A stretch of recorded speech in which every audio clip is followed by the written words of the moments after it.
what type of dinosaur would Julian be and what type of dinosaur I would be. Because I already know what type of dinosaur I am. I'm Gronkosaurus. Yeah. What are you, Jules? What would you say? I'm Edelsaurus. You're Edelrex. How many times have you thought about that? So many.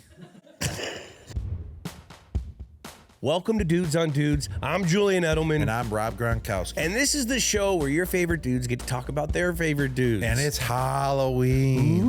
Ooh. So we're talking about some of the scariest dudes in NFL history. Who are we talking about today? Well, what makes Myles Garrett so scary? The terrifying legend of Dick Butkus. And flag on the play, our favorite referees. And then we wrap it up by breaking out the penalty flags in a brand new game in the Chillest Dude of the Week, presented by Coors Light. Dudes on Dudes is a production of iHeartRadio. What's up, bro? Hey, Jules, how you doing? Clearly, we're dressed up because it's Halloween. Yeah, happy Halloween. Well, what are you? I'm a referee. So am I. That's a flag already on you, Jules. Asking me what I am dressed up as. As you can tell, I'm a referee, brother. That's true. That's true. 15-yard penalty, unsportsmanlike on Jules, not knowing what I'm dressed up for. What's the signal for unsportsmanlike? No, is it? Is it? Ineligible. That's an ineligible receiver. Unsportsmanlike. This is unsportsmanlike here. No, what is unsportsmanlike? Here in the nut house, this is Personal foul, or is it just personal foul? No, unsportsmanlike. No, it's this. Oh, get out of here. Yeah, no shot. Unsportsmanlike conduct on Julian for not knowing why I'm dressed up, and it's Halloween. 15-yard penalty. You out of here, Jules. Happy Halloween, buddy. Personal foul on Rob. Well, as we are illegal man dressed downfield on Gronk. Hey, we're in this together, Jules. Who's your favorite ref of all time? Yeah, well, now that we're dressed as referees, we gotta talk about who our favorite ref of all time. I'm gonna go with the Hockley crew. The Jack. You got Ed Hockley, who's the dad, then you got Sean Hockley, who's the son. And why do you think they're my favorite referees of all time, Jules? Because they're jacked. They're jacked. They need to start drug testing these refs. Why? Because every one of them are jacked now. Playing. They're all jacked. You can't be looking better than some of these like guys on special teams and some of these like the fifth receiver. These dudes are like way more jacked. Yeah, but if you got sloppy referees out there who aren't in shape, how are they going to make calls and run up and down the field? Yeah, it's true. Yeah, let these referees stay jacked. I used to love Gene. They should feed them PEDs. Yeah, for their eyes. Yeah, for their eyes. Yeah, I used to love Gene Steratore. Steratore was always, because his son went to Kent State. We'd always talk about our days at Kent State. You always got to butter up the refs. I liked Bill Vinovich. He was our guy a little bit. Why do you love Bill Vinovich? Well, he was in the Super Bowl, the catch game, and I thought they were pretty good. I thought they were pretty consistent on that one. Was he also in the? He did not call a flag on that play. He did not. And Bill Vinovich, we love you. And then also, I think were they that the Chiefs won too? Him and his gang, Bill Vinovich didn't touch it, and he saw that. I didn't touch the punt, and he saw that. He's got great eyes. Pereira, our guy at Fox. Shout out to Mike Pereira. He was there a while ago. Of all time. He was there. Did he ref before our days? Yeah, I want to say maybe the early. I don't remember him being on the field when we were playing. He's a great dude, though. He is. Great guy to have around the building. Great water cooler talk guy. Yes. When I see him at like the egg station in the avocado room. Great conversations. We always talk back because I had the neck surgery. He had bad back. So we always go, he was there for our my rookie year. Yeah, I wonder if he ever refed us. I don't know. We're going to have to ask him. Well, since it's Halloween, let's get into some scary dudes. Ooh, scary dudes. Let's get into some scary dudes. And now it's time for this week's Dude segment presented by Dude Wipes. Jules, put your Dude Wipes hats on, please. I'm put my Dude Wipes on you. Hey, at least I'll be clean. Unnecessary. As long as you don't use it first. We can't use enough flags on this one. We use Dude Wipes. All right. Well, it's been a while, man. Let's get back to the AI summary. Let's go, baby. Yeah. Let's get back to the basis of Dudes on Dudes. Standing at 6'4" and 272 pounds, this elite defensive end was the first overall pick in the 2017 draft after breaking Texas A&M's all-time sack record and earning unanimous All-American honors. He has become one of the most feared men in the league, earning 6 Pro Bowl nominations, 4 All-Pro selections, all while racking up 14 or more sacks in each of the last 4 seasons. Let's get on Myles Garrett. Jeez, Myles Garrett. What's the first thing you think of when you hear the name Myles Garrett? Scary. Oh, scary. Dude, you see the picture of him when he was 14 years old? He looked like he was like 30. Jacked. He's right there. Look right there. It's down there. When he's 14 years old. He does not look 30 in that picture. Nah, but he looks like a kid, like in middle school in that picture. How old was he? He was 14? He's 14. Is that middle school? He's got that's 17-inch arms. Yeah, I mean, he's huge for being 14 years old. I mean, no one has biceps developed and triceps that are that big and already that size at 14 years old. You already knew he was going to be a freak of nature. All his friends had to know he was going to make it pro no matter what already at that age. I mean, he goes to Texas A&M. What's up with them in the pass rushers? Von Miller, Myles Garrett. Pass rusher, you got to have like 8 guys coming out of Texas A&M. Like, you know how Ohio State literally has like 6 to 10 wide receivers that are all dominant right now. Same with LSU and Iowa. It's always a fight between those two on who's wide receiver, LSU or Ohio State. That's because they have like 8 guys in the NFL dominating. Does Texas A&M have any more guys outside of Von Miller and Myles Garrett? I think they got to. I think they got some big boy D linemen too. I don't know for a fact. Well, is there even any other school with 2 guys that are dominant pass rushers in the league right now? If not, well, then Texas A&M is pass rusher you. Ohio State always has guys. Yeah. Bosa's. Oh yeah, there we go. Yeah. So no, we can't give Texas A&M that credit yet, dude. And it's Halloween. It's perfect that we're going over him because he's like notoriously known to dress up for Halloween. Look at his costumes over the years. And he does crazy elite house. I don't want my daughter to see this house because then she's going to give me pressure to make our house better. You can't. Look at, he put all the quarterbacks that he has sacked in his graveyard. You got what? Mac Jones right there. Patriots jersey. You got Joe Burrow. Right there. Who's number 17 and number 8? Who are those guys? He's got Kyler Murray. Kyler Murray's in that graveyard? Right there in the top right. Number 1 from the Cardinals. All right. You got Lamar Jackson in there. Yes. You got Mahomes in there as well. Oh, is that Mahomes? That is a fucking that 15 awesome. Red jersey in the back. Yeah, that is Mahomes. It's just all the quarterbacks I think he has sacked, he put in his graveyard. That's pretty legendary. And look at the car. That's Where like does he a get really cool Halloween, like. Does he? That's when you know you're rich. Halloween status symbol. He just went to a junkyard and got like a disastered car. Putting in the graveyard everyone that you sacked. This guy is Mr. Halloween. That's because he's the scariest player to block on the field, Julian. Did you have to block him? I actually never blocked Myles Garrett, and I was just talking about this with Kyler. Shout out to Kyler about how I blocked so many of the legendary pass rushers still in the NFL today that are all established. Like you name them, name a couple big time pass rushers. Just Joey Bosa, who's on the Buffalo Bills. Never blocked Nick Bosa. He was the only other one. Go, keep naming. Bonito's a young buck, like super young. I'm talking established guys that everyone knows their name. Von Miller, plenty of times. Who else? Aaron Donald, plenty of times. Faced him plenty of times. And you never got Myles Garrett? Never faced TJ Watt? TJ Watt faced him plenty of times. JJ Watt? JJ Watt. Hutchinson, he's young buck. Young buck. Yeah, I was retired when he Brian came Burns? Yeah, I faced him when he was on Carolina when I was in Tampa. And he's a young buck, though. Max Crosby went against him. But Myles Garrett, he played while I was playing. That's one of the only pass rushers in the league right now that's very established that I never went against. And I'm kind of glad I never did. Dude. Yeah, I am super glad. I wouldn't want to go versus him. Why? He looks like he's not human. You want to know what's wild about Myles Garrett is just how big he is, how muscular he is. Usually those guys are dense, and you could tell that they're dense. He's very functional with how big he is. He's very fluid, with his strength.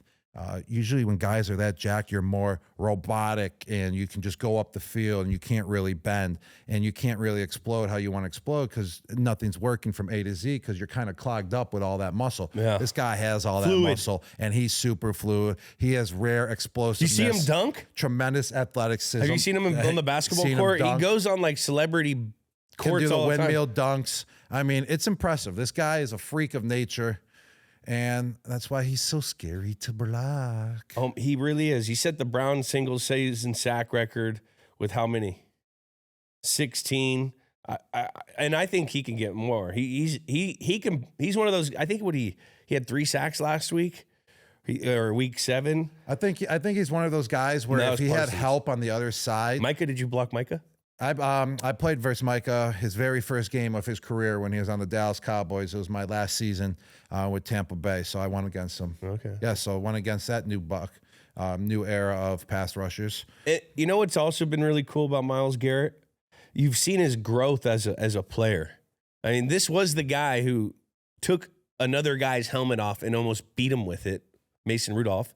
And then, like now, he seems like he's like the face of the Browns, and he seems like he's grown from that whole situation and how he handles the media. I know there's been some, in the offseason when he was there, he wanted to leave, but like whenever he handles himself with the media on camera, I feel like he's always like super well spoken. He sounds like a great dude. He sounds like a leader, and he has that demand of that locker room. Yeah, he sure does, and they all respect him, and his opponents respect him as well. Yeah. It's not like anyone's coming out like, oh, F Myles Garrett, this, that about him. They all just show him respect and the honor that he deserves, and I think that was a little uncharacteristic. I mean, the heat of the moment, the emotions going on, all the hitting in the NFL, you can get highly tense, and I think that Mason Rudolph incident wasn't, his character. And that happens. You see fights happen all the time in the NFL. I mean, the guy from the Houston wide receiver, Andre Johnson, remember? Andre Johnson and what's his name? Cortland Finnegan. I mean, they went all out battle. I mean, that happens in the NFL in the heat of the moment. I mean, you're kind of like in survival mode sometimes. So you never seen him really have a mistake since then or before that. So kind of could have been just because of the heat of the moment. So you got to appreciate how he represents himself and how he handled the situation after all that too. 1,000%. And the cool thing about him, he may look like a football player, but he has so many other interests that he shows. This guy loves dinosaurs. We already saw how he does Halloween. He goes above and beyond. He's got a lot of like cool, quirky shit about him that like you wouldn't expect. Well, he did look like a quirky guy at 14 years old. He did look with quirky. Those glasses. So this kind of makes sense. It kind of makes sense. Like, yes. He's got a huge obsession with Jurassic Park, which is freaking awesome. He said he might pursue a PhD in paleontology. Is that dinosaurs? He wants to be the guy from Jurassic Park. I mean, if he becomes the guy from Jurassic Park, I want him to call us up and bring him on that ride. Like, no, I want to go to that island. That's what I mean. I want to go to that island. I want to see dinosaurs. With Myles Garrett. Yes. I want to go. I would feel safe with Myles Garrett if we discovered dinosaurs Velociraptors again. Got nothing on Myles Garrett. T-Rex. T-Rex. Yeah. T-Rex. No. We still are dead because we can't outrun him. You usually always got to outrun everyone. He's faster than us right now. He's stronger than us. I mean, he's the richest guy that's not a quarterback. He's making $40 a year. How fucking nuts is that? He deserves it, though. He literally is a game wrecker. If you watch him play, like the whole offense, they slide everyone to Myles Garrett, which makes the other guys be able to eat on that defensive line. They all get the credible matchups, and he's got to play team ball like every game. He's in the same category as Donald to me. Do you think that Myles Garrett would ever come close to touching the NFL season sack record? I mean, I would say so if he had some help on the other side. That someone that would complement him and take some of the double teams off of him. This guy's probably getting double teamed on a continuous basis. Triple team, double team. Chip. I mean, why wouldn't you? Running back, why would you let him one-on-one? tackle. That wouldn't make sense. If he had other guys in the defensive line to help him out, I think he could come close to touching the NFL season sack record. You know what? He's the type of guy that can get hot At any time. At any time. Like if he plays a really bad team, he could. It doesn't surprise me if he gets like a 5-sack game, because you know what I mean. He's that big of a problem. Now 22.5 sacks is the record. That's no fucking walk in the park. No, but not at all. You can never just say this guy will never reach that, because he's got what it takes to do it. Yeah, he needs help on the other side, but he could still maybe do it without a guy. Who knows? What's he at right now? Through 7 weeks. He's at 5 right now through, he'll get it going. But you can't even just talk sacks with him, Bliss. How many pressures do you think he has put in on quarterbacks? A million. A million pressures, to where the quarterback feels it in the pocket and has to throw the ball away, or makes a bad throw, or makes an interception because of Myles Garrett. I mean, and that's not considered a sack, and that might be even a bigger play in the scheme of things, even though he didn't get a sack. I'm already thinking about, like, when we get Myles Garrett to come on Dudes, he's probably going to go over like a dinosaur specialist. Like, that's the guy he's going to talk about. He's not even going to talk about a football player. He's going to talk about literally like some pathological, or what is it? Paleontologist, dinosaur doctor. He's going to talk about a dinosaur doctor. And then I would ask him, like, what type of dinosaur would Julian be, and what type of dinosaur I would be. Because I already know what type of dinosaur I am. I'm Gronkosaurus. Yeah. What are you, Jules? What would you say? I'm Edelsaurus. Edelsaurus. No, you're not. You're Edelrex.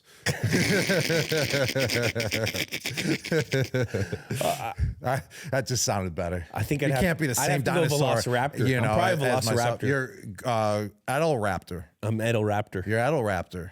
You got to, put part of your name in it. Yeah. How many times have you thought about that? So many. Like 1,000 times in my life. He's probably Edward Dinker Cope. Is this the famous? These are like some of the famous doctors. You think he probably knows all these people, or he's looked them up. He's gone down Google. He might be related to them. Not from the looks of it. But yeah, Jack Horner, Henry Fairfield Osborne, Orville Charles Marsh, Edwin H. Colbert. I'm going to go out on a limb and say maybe not related to them.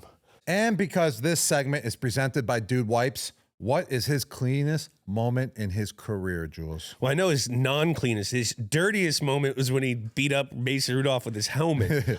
And that's when Dude Wipes comes into play, and you clean it up. We cleaned that up. And he sure did. And he cleaned it up. And he cleaned it up perfectly, thanks to Dude Wipes. And now he's the highest paid guy that's not a quarterback. But how about that one? Didn't he remember he did the Jamie Collins, jumped over the field goal? That's the exact play I was going to say was the cleanest game in his career. It wasn't just that he blocked that field goal. He jumped over. He had some Jamie Collins-ish in him with that play. It was so clean when he jumped over the line. But wasn't it a game where he went off as well with a couple sacks? Strip sack. What else did he do that game? Like, it was a clean game just overall. And then the field goal block was just gravy on top. That's 1,000% his Dude Wipes cleanest moment for sure. Time. What kind of dude is Myles Garrett? I mean, this is the easiest of all easy. It really is. I mean, being that size, that fast, that explosive. He's got all of it in it. It seems that like big of a Halloween enthusiast. You know what he is. On 3, 1, 2, 3. Freak. I mean, he's a freak-a-leak all over the place. The way he dresses up for Halloween. The way he can jump. The way he can sack quarterbacks. He's a dinosaur doctor, and he's like the most scary human being in the freaking league. Oh, here's an idea for him. That's a freak. He's got brains and he's got body. That is freaky. And here's an idea. Do you know those sacks you put on to have you racing sacks? That's what he should be for Halloween. A potato sack? A potato sack, because he sacks so many quarterbacks. Wow, I'm a genius.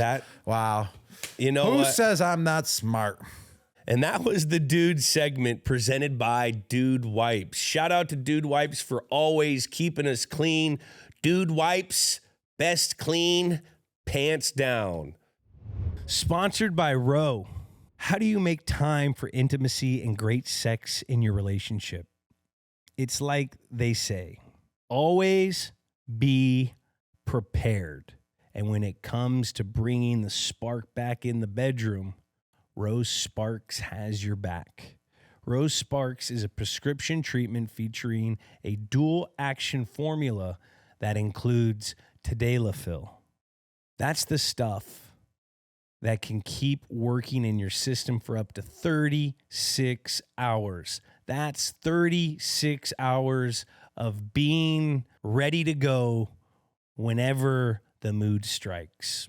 See if you qualify at ro.co/sparks. These little guys dissolve under your tongue, and once they dissolve, they work in 15 minutes on average. That means you can stop watching the clock and start, well, enjoying the moment. So if you're looking for a stronger, bigger, thicker erection, more control in bed, and better sex for both of you, it might be time to check out Rose Sparks. It all starts with a simple online visit. I mean, it couldn't be easier. Connect with the provider at ro.co/dudes.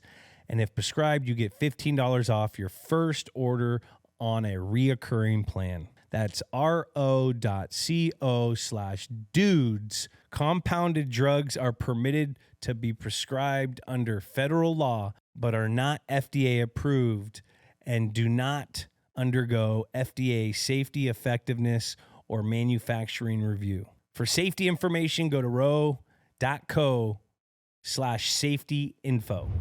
Before we get into our next dude, I think our shelf could use a little refresh. Yeah, definitely. I agree, Jules, because there is a lot of your stuff on here. Like, why is none of my stuff on here, or Tom's stuff, or Dola's stuff, or any of the defensive players that we played with? I got a bunch of those things. Like, come on. Like, it's just all your stuff, It is Jules. my house. All right. Oh, it is your house. You're right. But I did want to get something unique that screams Gronk, so that's why. Well, what'd you get? I went to eBay. eBay? Where you can find exactly what you need for anything that you're looking for. Anything. And you can find it on eBay. There's millions of things to buy on eBay, Jules. What could you have possibly got? But the online shopping on eBay is a little different because you can get anything. Everything you buy on eBay has a story, and it makes it a little more special, Robbie. Well, rare. Yeah. And meaningful. Yeah, that's right. Because I used to buy my paintball guns on eBay when I was in 7th grade. And that was very meaningful to me because I got to light up my brothers on the paintball course. And I bought my paintballs and paintball guns from eBay. I still remember it to this day. And that was 7th grade. Early 2000s. And I always got half off. I knew how to make deals. On the early 2000s, I think everybody went through a stage where I sold everything I had on eBay. eBay was the place to be to survive as a kid. Yeah, you go baseball cards, anything, electronics, CDs. We were just selling everything. But here, I got you. Oh, thanks, Jules. Shall I open it right now? Open it up. All right. I love the eBay wrapping too. You know, they always wrap it tight and right. What do we have? Yes. What do we have? Oh my gosh. Oh my gosh. Is this a Thad Castle signed jersey from Blue Mountain State? Your very favorite show. Are you trying to say I'm Thad Castle? I'm not saying you're Thad Castle, but I remember we were talking about it, and you kept on talking and bringing this guy up, and you're like, you got to watch his show. You got to watch his show. And so I thought it'd be great. This brings me happiness, Jules, because like you said, when you go on eBay and you get a gift, it's rare and it's meaningful. And you want to know why this is meaningful right here? Why is this meaningful? Well, first off, when I broke my forearm, I was in the hospital for about 2 weeks or like 10 days because it got infected and we needed it to heal. So I stayed in the hospital. I think it was more realistically 5 days, five nights. That's a long time in a hospital just for an arm injury. And Nate Dogg, you know, nasty Nate Dogg, he knows every show. So he recommended, hey, you're going to love Blue Mountain State. You're not even going to know you're in the hospital if you put on Blue Mountain State. Well, Blue Mountain State, I put on and I watched every single episode in those 5 days, and it became my favorite show. And Thad Castle was my favorite character. I loved everything about it, and it got me through those tough days in the hospital. So thank you, Jules. Thank you, eBay, for this wonderful gift. You know what? Everyone's got to go shop eBay for millions of finds, each with a story like this. eBay, things people love. And there are millions of finds like this on eBay as well. From pre-loved fashion to collectibles, even vehicles or car parts. Shop on eBay to find exactly what you're looking for. All right, let's get into the next dude. All right, let's get into the next dude on this scary Halloween. Ooh. Before we get into him real quick, what's your favorite costume you ever dressed up as? Rambo. Growing up as a kid, Jules. Rambo? When I was 6 years old.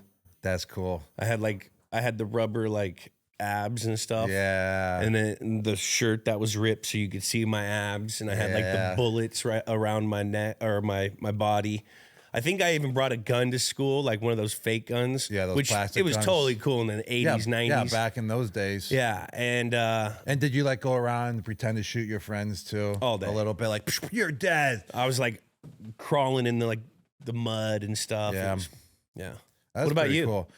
My favorite outfit, I would say I dressed up as a girl in 4th grade. Yeah. Yeah, pretty, pretty weird. I was a wacko, I put a little wig on. And those softballs that are yellow, like those baseballs? You put those in as... I put those in as my jugs. And I went into school like that in 4th grade. Yeah, pretty ridiculous. I was out of control as a kid, so I got away with it. But that's kind of my representation of... What did your brothers do? I was just so out of hand. People would just laugh at me no matter what. There was no stopping me as a kid. I can tell you that. Call my mom and my dad and just ask about me as a kid. And that represents me perfectly. Me dressing up as a girl and acting like a chick in 4th grade. Yeah, pretty legendary. That's legendary. But also I dressed up as a garbage man too. Got all dirty. Nasty clothes. I put 15 different colognes on me. Smelled like complete ass. And went to school like that. It was horrific. I didn't care. I probably broke this, the membranes in my brain that smell things, but that's okay. Oh my God. You went on. That's all out. That's all out. Let's jump into AI. All right, let's do it. Let's get on to our next scary dude here.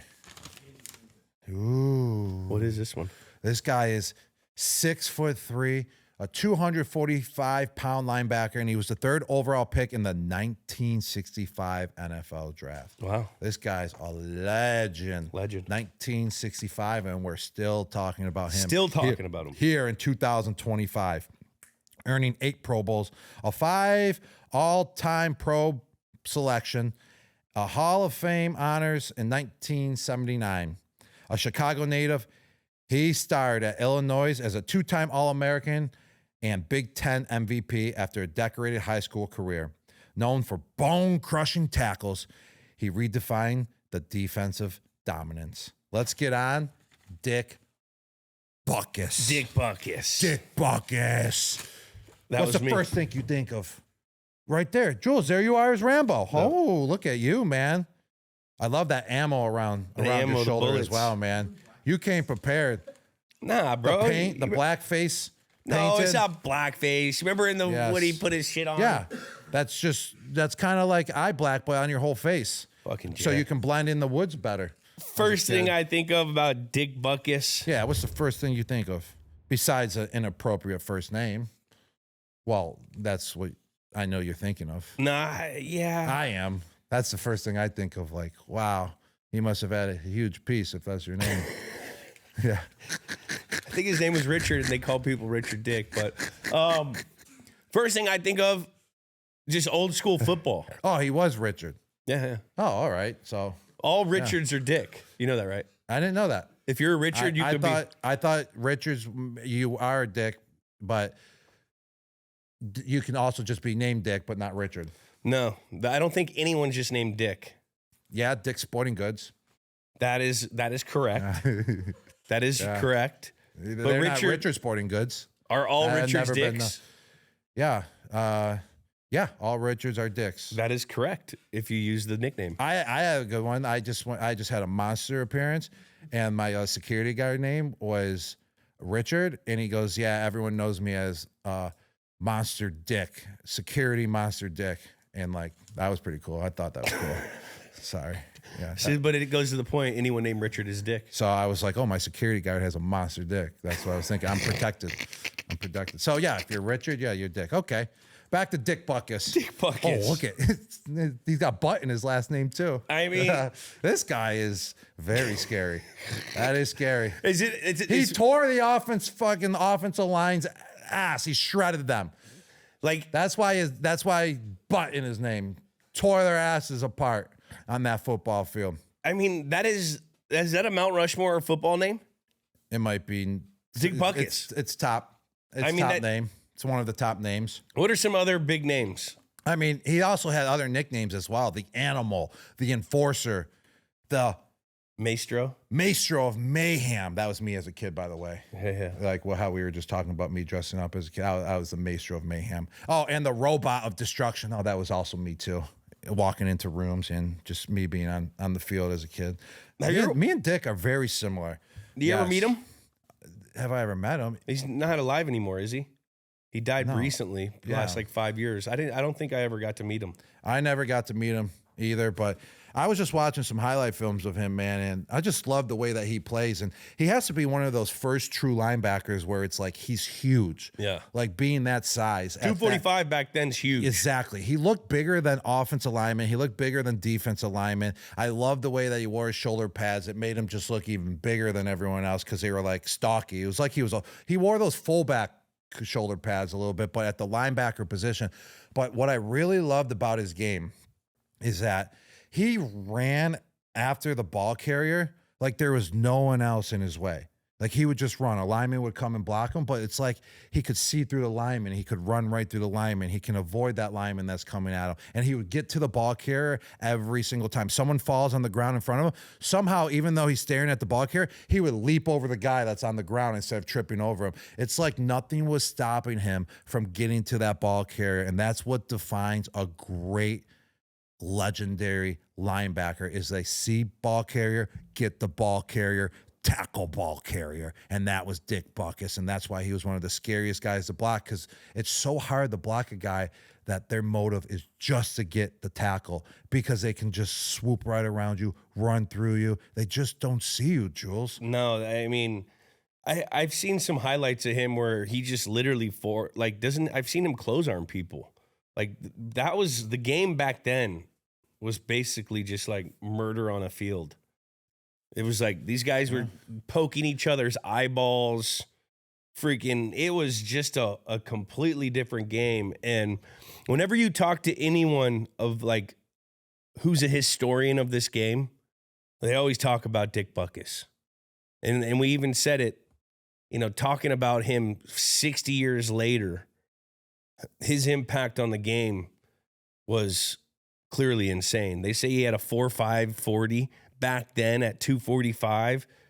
I mean, that's just crazy. He's hard-nosed, had speed and range, was able to cover sideline to sideline. The sideline to sideline he was so good at that. That was because of Dick Butkus. That's where they got the term sideline to sideline. And it was pretty cool that he played his whole football career in the state of Illinois. He went to University of Illinois, played for the Bears, and he's a legend. He's just an absolute legend. He played with the ferocity of an angered animal. Hall of Fame coach George Allen on Dick Butkus. The first time I saw Butkus, I started packing my gear. There was no way that guy wasn't going to be great.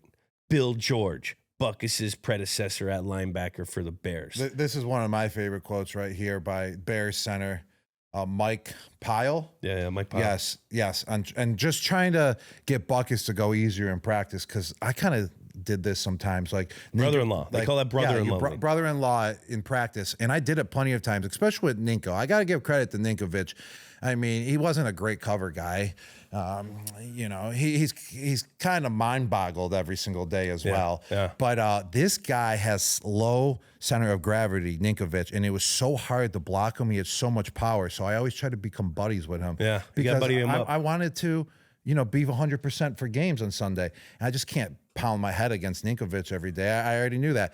But so this is a trick I like by Mike Pyle, because I would try to butter up Ninkovic, is that I spend all this money buying him dinner and beer and stuff like that so he wouldn't take it out on me in the scrimmages. Like, that just explains how good Dick Butkus was and how hard he played. But do not put Ninkovic in the same sentence with Dick Butkus. Absolutely not. I was just putting him in the same sentence. They are both Chicago guys. Up. Yeah, they're both from Illinois, and how I just buttered up Ninkos just because that's the only skill he had, was coming off the line and trying to hit me. No. What do you mean? I just don't give him credit. He rags on us 24/7. Yeah, we can't get on with Ninko too bad. He might cry. Yeah, he might get all sad. I'll hang out with him next week. He had more skills than just coming off the line. He actually had over 50 sacks in his career. He did. We hear about it every time. Yeah, we do.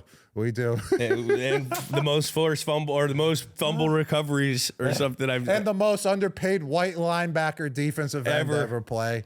But no, who wasn't Dick Butkus was probably underpaid too. He probably made $300 a game. He really did. Yeah, 1965. Did he have a job out of the season? Probably. That's how it was back then. Remember we did the day. Were you there with Coach Belichick where we did the day where we were supposed to be from like the 30s or something, or the 40s, where they took out like all the breakfast and they just gave you coffee and like cereal, and like people were smoking cigarettes in practice and stuff. You know what I mean? Did you see that? You remember that day? No, I don't. I wonder what year that was. We did like a time lapse thing. It was like a time lapse team building day where we were going to see how it was back in the day when... I think you were a rookie when this happened, and I wasn't on the team yet. No, maybe it was the year you left or you retired. Yeah, I just wasn't there for it. You weren't that one. No. It was pretty crazy that they lived like that. But let's get back to Dick Butkus, okay? He made an immediate impact his rookie season, 5 interceptions, 7 fumble recoveries. And I just love the way when he picked up the ball, he would just go full speed as well. Full speed. And become a ball carrier. He was just so great to watch. He was entertaining. He had an incredible career at Illinois, All-American, played center and linebacker. I mean, he had the size. Like I said, he was bigger than these offensive line at the time. He looks like a football player. He does. He's the definition of a football player. One of the first guys to wear a bull ring, I think, too. Was he one of that? That was like he made the bull ring for middle linebacker. That was like if you were a badass middle linebacker, you had the bull ring, and I think it was because of Dick Butkus. In 1970, we're talking a year after 1969. I don't know why I just brought that up, but I just kind of felt like I should have just popped up in my mind. He signed a multi-year contract extension to remain in Chicago, and the contract raised his salary from $50,000 per year to around $80,000 to $100,000 per year. And we're talking a complete football player, and he was just making $100,000 a year. But $100,000 back in 1970? Time, yeah. I mean, it was probably like $2 million now. Maybe something like that. Rob probably did the math. Yeah, it was about $2 million now. It's about $2 million right there. Yeah, so he was all right. He was fine. He had money. They didn't even keep... He probably didn't have to pay for a single thing, though, in the state of Illinois. No, this guy didn't... Beer nothing. Even his center was buying him beer. Yeah. Yeah, this guy didn't have to pay for a thing. Hey, do you think he could have covered you, Jules? No. Yeah, I know. I was watching him cover guys. That back in those days, they didn't really have the athleticism. If he got his hands on me... Yeah, he could have kind of pulled you. They probably with his, he would have probably just tackled me. Yeah, exactly. And that would have been allowed because he would have only had to tackle you in order to cover you. But we would have smoked him back in the day. I saw him in coverage. But I wouldn't say we would smoke him in the run game. I think he would run right through us. But man, in the pass game, I would give it to us. Chased Lions running back Altie Taylor into the stands. That's how scary this joker is. Taylor told a reporter he thought Butkus was overrated. After Taylor stepped out of bounds to avoid a hit in the game, Butkus kept chasing him all the way to the stands of Soldier Field. I love it. I love it. Time. Dick Butkus, scary player. And rest in peace to Dick. He passed away a few years ago, and we're talking about him to this day, one of the founding fathers of this league. And thank you to Dick Butkus for setting the standard of what it is to be a football player. Not an athlete out there and be a freak of nature. A football player, just going out there and dominating on the football field. Thank you, Dick. I mean, he could probably be a bunch of these things. He was such a huge dude, ran 4.5, obviously has dog tendencies. But I think it's one thing when you look at him, it just stands out. And like what I really like about him as well is that stash that he has. Yeah. That stash just stands out to me and just made him that much more scary. Yeah. So what kind of dude is on he? 3. 1, 2, 3, stud. I mean, he's got his center buying him beers. He got that stash that I just brought up. I got to bring it up again because we didn't talk about it at all. I mean, just the way he can go from sideline to sideline. And he's been the like role model for every middle linebacker since. Like everyone talks about Dick Butkus. Ray Lewis talks about Dick Butkus.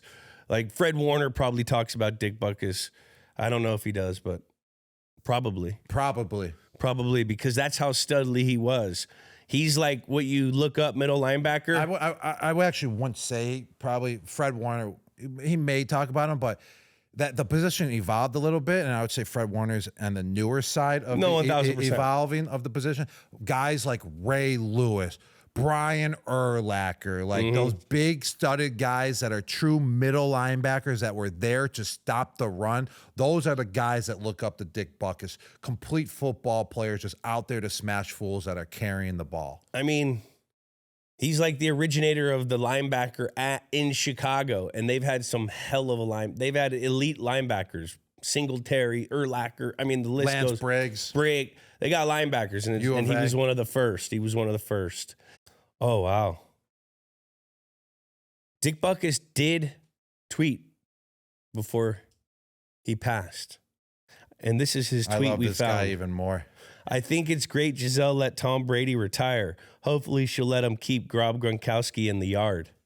That's not him. That's definitely not Dick Butkus tweeting. It's got to be like his grandson? PR team or something, or grandson or kid. But still, I really, really like that tweet. Like, it's just funny. What are some other tweets?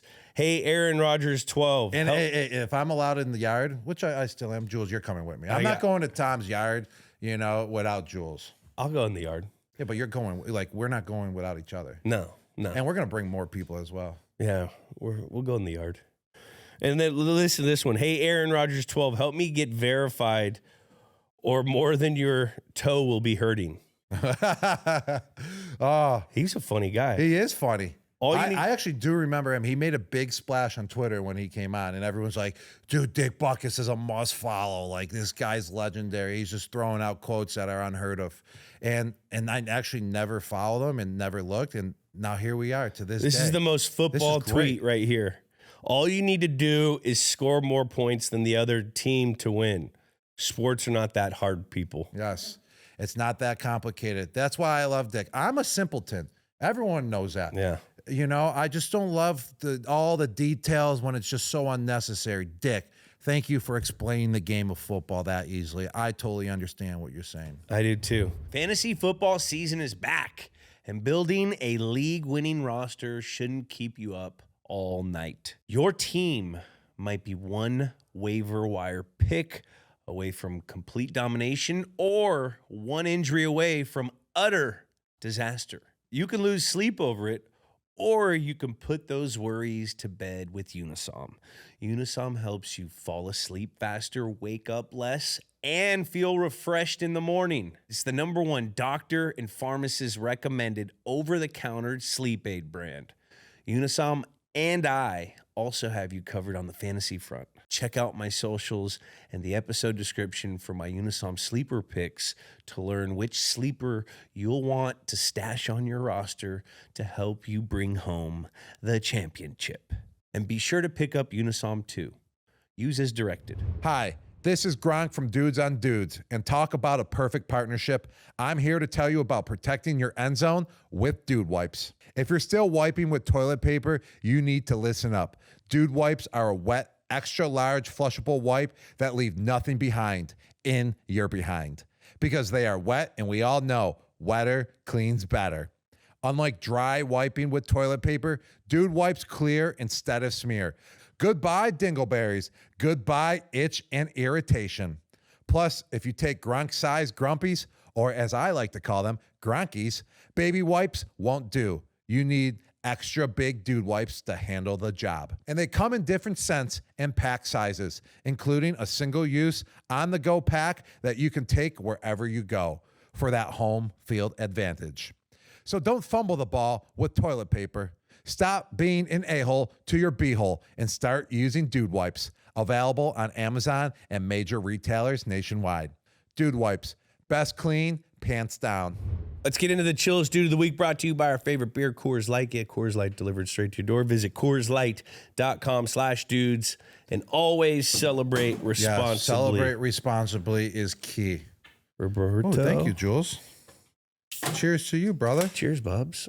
Coors Light, cold as the Rockies. Always blue.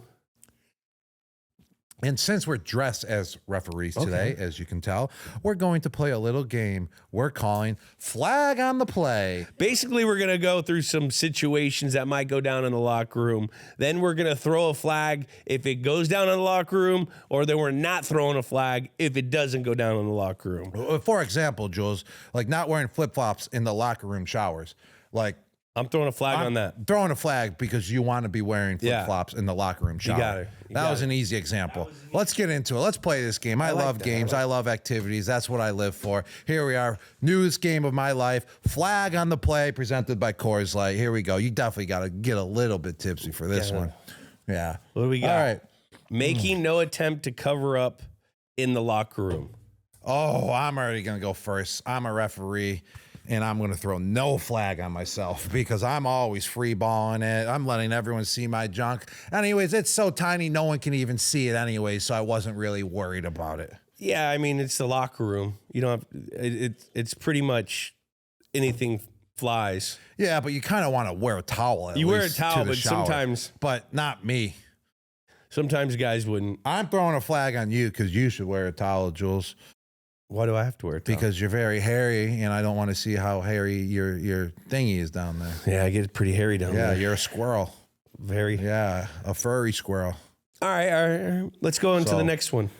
And plus, like, it's me. Like, I'm allowed to, not cover up. Rob does tend to get away with more rules. Rob would just have like his towel around his freaking neck and just have his. Are dick you blushing out. that I'm talking about going to the shower not covered up? Is that what the sneeze was for? No. No. I just sneezed. Yeah, you just sneezed. Next one. So did you throw a flag on yourself? No, I don't cover. I mean, I would cover up, but I wouldn't cover up. No. Yeah. Okay. You cover up going into the shower. I take everything back. I'm saying we cover up going into the shower, but you wouldn't cover up in the shower. It's a locker room. Yeah. No. Like what locker room? Like, yeah. Who covers up? No one covers up. Yeah. No one. I mean, when you're in like middle school, you do. You wear your shorts into the shower. I didn't start showering with dudes until I got to college. We didn't do it in high school. Yeah. It was hockey. Hockey, they did, yeah. Hockey, you did only growing up as a kid. All right. How about the next one? Taking your shoes off on the plane. Oh, okay. So you're throwing a flag because you're allowed to take your shoes off on the plane, right? No, I'm throwing my flag because you're not allowed to take your shoes off when you go to the bathroom. But if you're in a first class seat and you have a lay down, you could take your shoes off if the feet aren't touching. And it is still kind of dirty. But I do take my shoes off if I have like a lie down seat. But I'm not taking my shoes off if I'm standing or if I'm sitting the whole time. Yeah, I like to take my shoes off. It like makes you go barefoot, don't you? No, you go I have barefoot to the bathroom. You go barefoot to the bathroom. It lets my feet breathe. But then I always put my shoes back on when I go to the bathroom. So am I throwing a flag here or not? I don't know. No flag. I'm a no flag guy. I'm taking my shoes off, but when it's time to go to the bathroom, I put my shoes back on majority of the time. God. Yeah. Next Sometimes one. I get really like if you're really lazy, you're tired, and you just think in your head like, yo, like they just cleaned the bathroom before takeoff. Like I'm good. I saw them cleaning the floor. I'm not gonna lie. I just put that in my head. I have for long flights internationally, I have brought flip-flops on my carry-on for that. Not flip-flops, but like slides. So, next one, sending gifts in team-related group chats. Yeah, you definitely send gifts. I send gifts on everything. Yeah. Especially on... Who doesn't? Gifts I think I threw a gift. I think I threw a gift to Bill once. Here's a gift. Me throwing a flag. Yeah. That's a gif. That's more like a GIF. Do you call it a GIF or a GIF? GIF is peanut butter. Yeah, same. Yeah. No flags. But it is a GIF. There's is it GIF a or GIF? GIF. It's a GIF. Do people say GIFs or GIFs? Yeah, no flag. I mean, everyone's sending gifts. Gifts are kind of what makes a response better than a real response that's written out. A GIF explains more sometimes than an actual response. 1,000%. Yeah, and it makes it more relatable when you'd use a gift majority of the time too, when it's the right situation. So gifts are always allowed, always. Even if it's not a group chat, one-on-one. 1,000%. Gifts are in play for everyone. Gifts are in play at all times. No flag on the play there. How about doing a TikTok dance in the locker room? I'm flagging. Oh, yeah, that's a flag on the play. Because locker room, it's like locker room talk. It never leaves the locker room. Same with anything else that goes on in the locker room. If you're going to do a TikTok dance, go do it on the field where the field is public to parking lot, public eyes. Parking lot, at the home, wherever, practice field. You don't do it in the locker room. Whatever happens in the locker room stays in the locker room. It should be the sacred place. Yes. It should be a sacred place. Thank you. We're sounding old. Yes. Because all these jokers are fucking TikToking in locker rooms. Yeah, I don't like that. I don't like that at all. That's a big time flag. That's actually like 2 flags on the play. It's like a personal foul and a hold. No, it's a personal foul after that's a personal foul after a intentional grounding. So it's a loss of down and you're getting 15 back. Yeah, that's exactly what it is. How about sleeping in a team meeting? Got to flag that one. Yeah, you got to flag it, but I'm the referee that saw it, but didn't feel like throwing the flag because that guy just needs some sleep, you know? Like, because you don't want to be flagged. Like you when you fall asleep, it's on accident. It's not like you're walking into the meeting room like, I'm going to fall asleep. Like, sometimes meetings are just boring and you fall asleep. So I don't want to flag the person. Especially, you always try to wake your friend up before he gets the flag. Yes. That's why I'm not throwing the flag. But you're in coaching mind right now, Jules. That's why you threw the flag. Yeah, but I also you get a flag. It's like the NFL. Okay, you only get the flag if you're someone important, or if you're someone important, you get the flag, or not. You don't get the flag. But if you're someone who's not, you get a flag. There you go. So rookies, you get flagged sleeping in team. Not meeting. even rookies, but guys that are trying, like, not making plays or like fucking up continually or making mistakes. You can't fucking sleep in there, bro. We need you. But if you just had a big game, 200 yards, touchdown, you're allowed to sleep because you need the rest so you can do it again. So, yeah, it depends on the situation. That's a good referee. Letting the game play and using the flag only when necessary. Do business when business is being done. You want to know when the flag shouldn't have been thrown? This is a bad referee. So, say right there, Julian, you fell asleep in the meeting room and you had 200 yards that game. You don't deserve the flag to be thrown on you. Well, guess what? Say the referee threw the flag. That's kind of the same scenario as the referee throwing the flag on the pass interference of Stephon Diggs versus the New Orleans Saints 2 weeks ago. Exactly. That was one of the worst calls ever. You don't throw the flag on that situation. There was even if it was pass interference and it wasn't, it was still a non-impact play. It was over there on that side of the field, and Drake May threw it that way deep. You don't throw the flag. That's like throwing the flag on Julian in a team meeting room after a 200-yard game. 1,000%. You know, the NFL is not equal. I really like this game. The NFL is not equal. Life isn't equal. But it's fair. But it is. Life is fair, but not equal. No. That's why we love the NFL. The NFL is not equal. Like life. But it's fair. That's like what life. Jimmy Johnson used to say. Yeah, like life. No, you got to life is figure not out your always fair. trick. You got to figure out what suits you. Got to figure out what suits you. All right, let's what go you do best to help out. Not everyone does the same. All right, I got one. All right. Dude, I really like this game. What about taking the aux chord in mid-song? Also, this goes in the same category as last. This is situational flagging. Okay, if you got a rookie up in the weight room and he's fucking blaring his music and you're about to come in and get your fucking work in, you can go in because you got years on him and you can put that thing whenever you want, but he can't do that. That's when the flag is thrown. He comes in, you're flagging him. You're flagging him. You're flagging the rookie that thinks he can control the music in the weight room. Remember Mike Wasick, the coach? He would Every always, Monday. any rookie, he would just slow. It was just like country music, country right? music, slow country music. That's when there used to be. Oh, so yeah, Some order. situational flagging here. That's situational aux flag. cable mid song. That's situational flag. So we're gonna throw a flag on that one though. Last one, slapping a teammate on the butt after a nice play. That's called the league. Yeah, that is. That's football. That's no flag right there. That's just saying, hey, buddy, great job. You're allowed to do that. There's no sexual harassment in this case on the football field. It's just common knowledge that you can slap other teammates' butts after great plays. Now, if you're just doing it out of random, that could definitely be a flag. But after a nice play, Nice play, no flag. no flag at all. That's flag at all. That's just masculinity. Yes. Now, what about slapping an opposing team guy on the ass? That's a flag. That's a flag, Jules. Why would you do that? Like, nice play to an opposing player or just doing it to do it? See, both of those situations, flag. Flag. Well, that was fun. That was fun. I love these games. We got to do them more often. Yeah. And that was the Chillest Dude of the week. Thanks to our favorite beer, Coors Light. Get Coors Light delivered straight to your door. Visit CoorsLight.com/dudes and celebrate responsibly. Well, that's been another episode of Dudes on Dudes. Subscribe on Apple Podcasts, Spotify, Amazon Music, or wherever you listen to music. Comment a dude you want us to do. And remember, rate and review. Call in and ask us a question on the Chill Line at 561-203-5789. And remember to follow Dudes on Dudes on YouTube, Instagram, X, TikTok, Snapchat, and Discord. See you next week.